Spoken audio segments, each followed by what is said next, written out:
Esta podría ser la historia de una mujer marcada por una imagen de su niñez. La historia de un muelle. La historia de una fotografía. Tal vez un muelle, una fotografía, un videojuego, una mujer. ¿Qué es lo que hace? ¿Pesca? ¿Toma fotos? ¿Toma recuerdos? ¿Juega? Esta podría ser la historia de una mujer en un videojuego marcada por la historia de un muelle. Y la historia de un muelle de película en un videojuego. O solo un muelle. Dentro de un sueño. Dentro de un juego.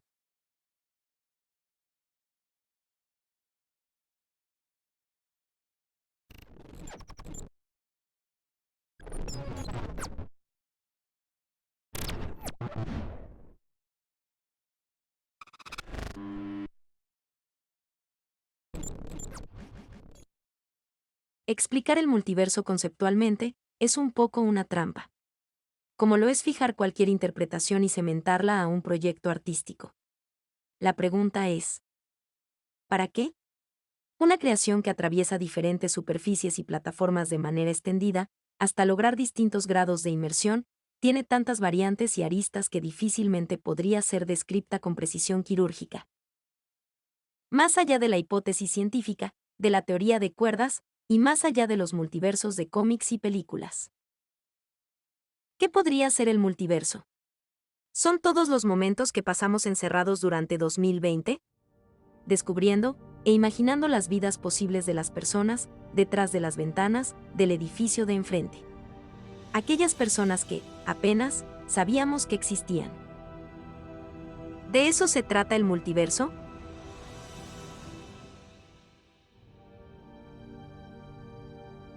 ¿Son las historias?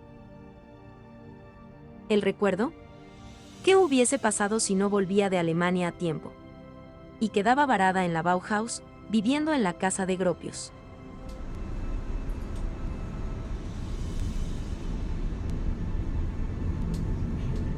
¿Es cada minuto que pasé matando zombies en realidad virtual? ¿O esculpiendo paisajes de píxeles? ¿O haciendo todo aquello que en el mundo tangible no se puede hacer por las reglas del mundo natural?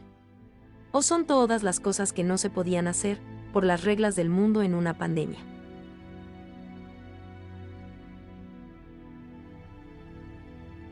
El multiverso es nadar en aguas de videojuegos.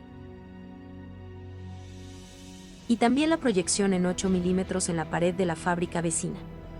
Es hacer un curso de buceo por Zoom. Es el libro de Úrsula K. Le Guin sobre la mesa, y las historias que Neil Gaiman nos contó en un festival texano sobre la misma Úrsula. En el mismo escenario, donde un año antes había estado mi youtuber favorito. El multiverso es lo existente, lo posible, lo imposible, lo derivado, el recuerdo, el sueño y el remix. Aquello que une, como en una extraña cadena, a todo esto, son las historias, las experiencias, las vivencias. En un mundo donde todos se autodenominan creadores de contenido, como si esa denominación fuese algo que tiene sentido, aquí decidimos hablar de historias, no de contenido.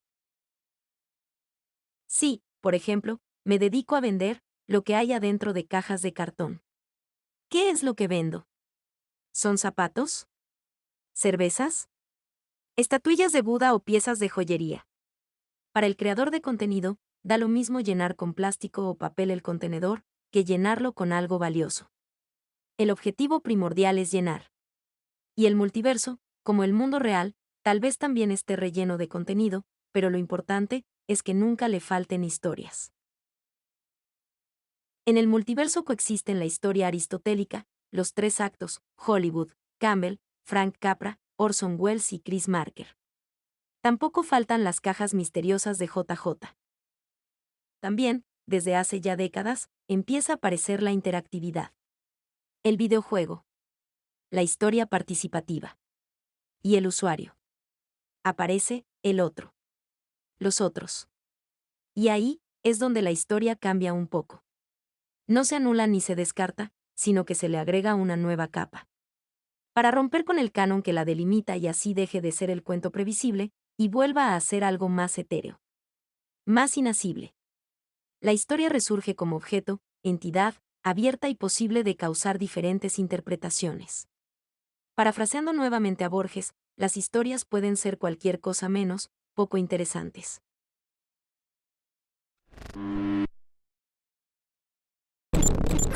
Hace varios años que estoy, personalmente, trabajando en el campo del diseño narrativo para realidad virtual.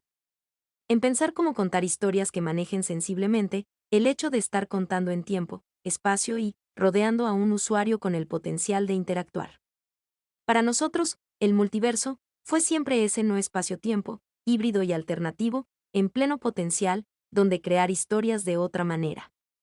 Y desde donde poder generar esa posibilidad de explorar este objeto narrativo de libre interpretación, que es el storytelling de hoy. Mark Zuckerberg lo retoma llamándolo metaverso. ¿De dónde sale esa palabra? De la novela de ciencia ficción Snow Crash, escrita por Neal Stephenson en 1992 y una de las novelas de ciencia ficción más vendidas de la historia. En la novela, el protagonista es un repartidor de pizza, pero en el metaverso, o este espacio de realidad virtual, es un samurái. ¿Les suena? Snow Crash es una pieza importantísima de este universo, porque también populariza un concepto importante como el de avatar. El avatar es nuestro yo virtual. Es la interfaz gráfica, ficcional y emocional en la que nos adentramos al mundo digital. Es el avatar tradicional, pero también es la foto, la construcción narrativa, el personaje que nos armamos a diario en una red social. El avatar es la curaduría de fotos, momentos, logros y emociones que contamos. Las relaciones de nuestro avatar con otros avatares crean el mundo virtual en el que vivimos. Esa relación construye el algoritmo.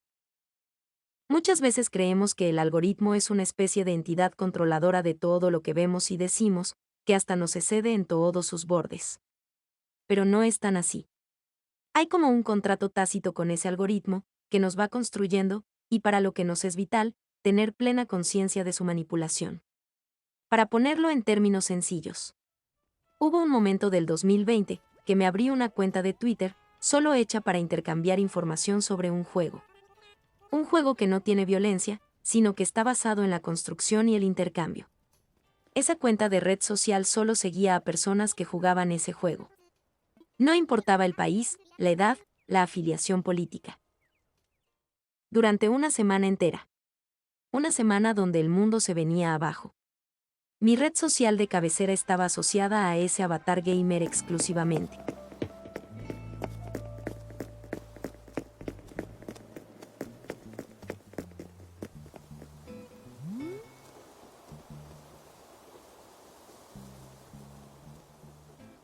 Una semana sin revisar otras redes sociales ni acceder a otros algoritmos. Ese cambio de entorno logró que mi mundo virtual pase a tener, como única preocupación, el update de Nintendo o la técnica correcta sobre cómo intercambiar peras por manzanas o cómo construir en la isla cercana. Literalmente. No había nada más.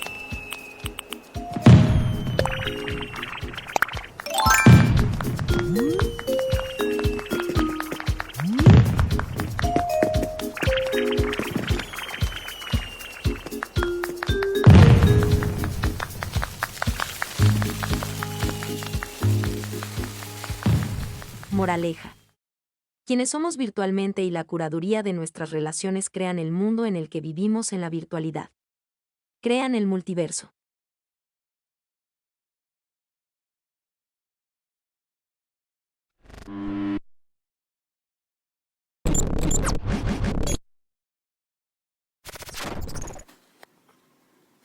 Dicho sea de paso, aún no les presenté mi avatar. Hola. Ustedes podrían decir que esa no soy yo. Pero lo soy. Y también yo les puedo decir que la voz que están escuchando, literalmente, no existe. Lo que existe y no existe al mismo tiempo, es dominio del multiverso. El metaverso aún tiene un interrogante, específico, con la materialidad. Nos preguntamos, ¿cómo se vería esto? ¿Cómo se accede y se interactúa, más allá de la teoría. En 2003, se lanza públicamente Second Life, y en el 2007 tiene su pico de fama.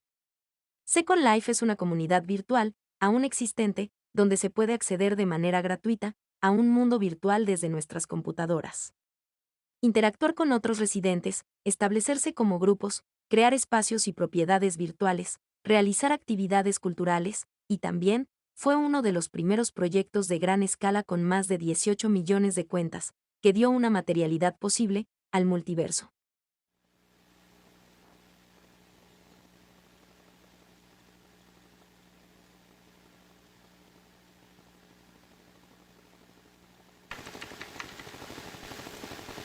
When you saw on television the film you saw long ago,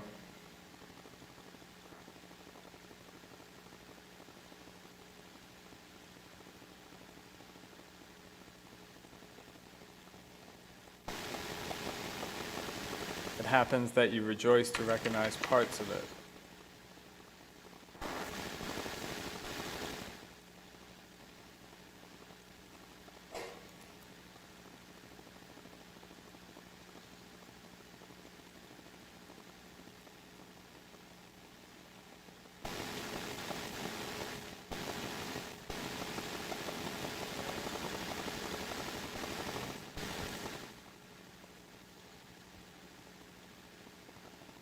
But to me at last, it often happens that I remembered things which are not there.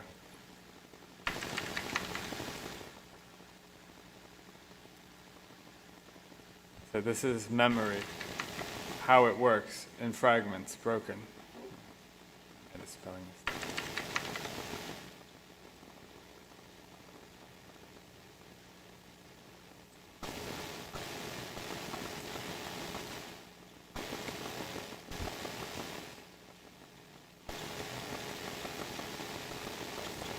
Memory is made to tell fairy tales.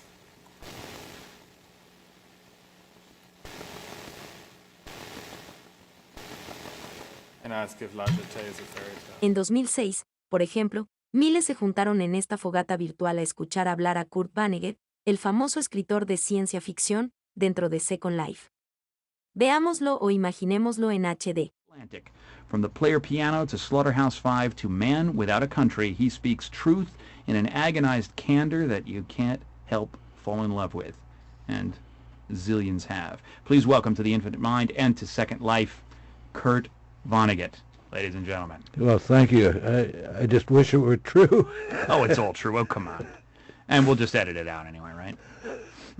Anyway, it's great to have you. I'm so honored to be here. I'm really just thrilled to speak with you, and you know, we have plenty of time, and thanks so much for coming.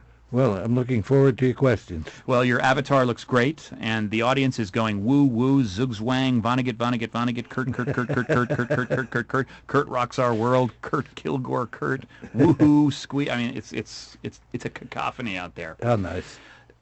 En ese momento, uno de los fundadores de Second Life pensaba que en un futuro íbamos a pasar más de la mitad de nuestro tiempo funcionando como avatares. Y si bien ese dato hoy no refleja ese futuro, no lo refleja por una cuestión meramente de materialidad. No lo pasamos en el Second Life y no todavía en el metaverso de realidad virtual de Zuckerberg, pero sí, hoy vivimos en un continuo de acciones como parte de un sistema que agrupa todas nuestras redes sociales, videojuego, compras online, mensajería y más. Como decía William Gibson, el futuro llegó hace rato, solo que está mal distribuido. Me atrevería a remixar esa frase, que el futuro llegó hace rato pero no, en la materialidad cyberpunk de neón que imaginábamos. Propongo alejarnos del diseño de futuros, y pensar en diseño de horizontes, porque el futuro ya está acá y muchas veces no lo estamos pudiendo reconocer. La presentación de Zuckerberg del metaverso me plantea, en mi perspectiva, varios interrogantes y conflictos que no me atrevo a categorizar en importancia, todos son importantes. Luego, la distribución. Hoy en 2021 a 300 kilómetros de Buenos Aires, hay ciudades sin agua potable. En esa misma ciudad, cerca del mar, donde no se puede tomar agua del grifo, en la avenida principal tienen una atracción que publicita realidad virtual. Por lo tanto, hay claramente un tema de distribución y también hay un tema de prioridades, casi, de carácter moral. Ni hablar si pensamos en las ciudades del mundo. Como en Ready Player One. O en los continentes enteros dedicados a los servidores, nunca mejor usada esa palabra. Que sostienen esa irrealidad. Hay algo también interesante desde el desafío técnico.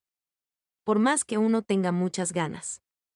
¿Cuántos minutos uno se puede pasar en ese espacio de metaverso? Jeremy Bailenson, fundador del Laboratorio de Interacción Humana de Stanford, que se supone que aconsejó a Zuckerberg, habla de su regla de los 30 minutos. 30 minutos es la mayor cantidad de tiempo que él cree que alguien debiera pasar en realidad virtual hoy. In my lab, after 30 minutes, everybody has to take the headset off and take a drink of water, touch a wall, talk to a real human, do something to reconnect with the real world, he says. Y no puedo estar más de acuerdo. Pero les pido que se tomen unos segundos para revisar cuánto tiempo pasan en redes sociales al día o a la semana. Mucho más, ¿no? Muchísimo más después de un 2020, que probó que muchas interacciones se pueden hacer online de manera efectiva. Pero el metaverso de Zuckerberg es una marca registrada y tiene la posibilidad de invertir en los próximos 3 años más dinero del que vino invirtiendo en los últimos 10 para, en su referencia Meta, hacer lo mismo que hacemos en la realidad real, pero, ahora, en la realidad virtual. Jaron Lanier, el mismo tipo que nombró como realidad virtual a las primeras aplicaciones de la NASA, el que bautizó así a la realidad virtual, dijo recientemente algo así. Escuchemos la reconstrucción. Si se ejecuta el metaverso en un modelo de negocio, similar al que usa Facebook, destruirá a la humanidad. No estoy diciendo eso retóricamente. Esa es una predicción literal y específica de que la humanidad no podría sobrevivir a eso.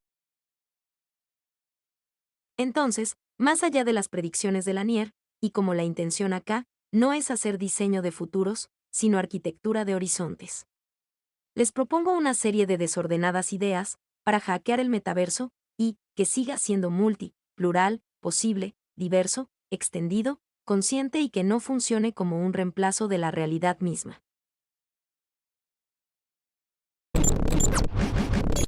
En la novela Snow Crash, es donde sucede la primera mención al metaverso con ese nombre. El título, traducido como choque en la nieve, refiere a una imagen. Como un glitch, o ruido electrónico constante sobre un monitor, que, como un virus, afectaba la capacidad de lenguaje del individuo que contemplase dicha imagen. Este virus es capaz de quitarle a las personas la capacidad de pensar creativa o independientemente, limitándolas a rutinas que, una vez aprendidas, no pueden ser modificadas. El virus es una especie de código lingüístico que afecta al cerebro. Interesante, ¿no?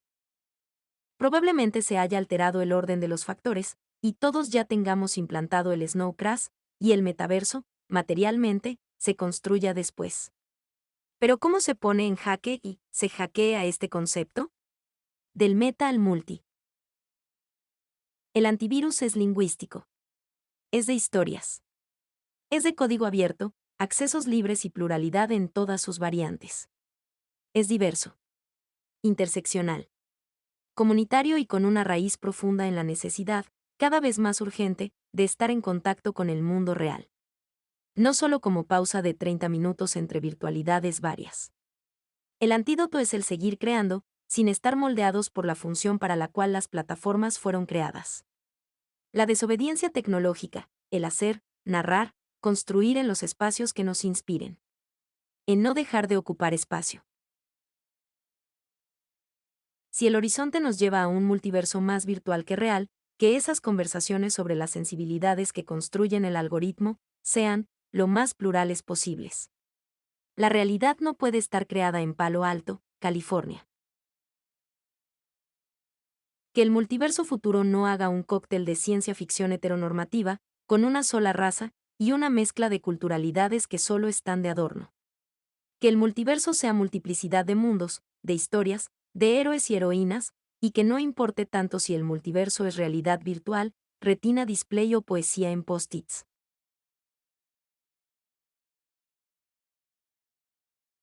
¡Ey! No se vayan. Toquen el mundo real por 10 segundos y vuelvan, que falta algo más.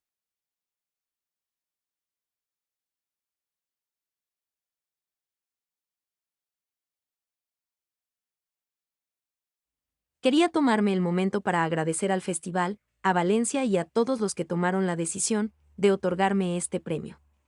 Gracias. Que mi agradecimiento sea virtual, un poco holograma, no le quita la sinceridad. Detrás de toda inteligencia artificial, siempre hay y habrá humanos con historias por contar. Muchas gracias.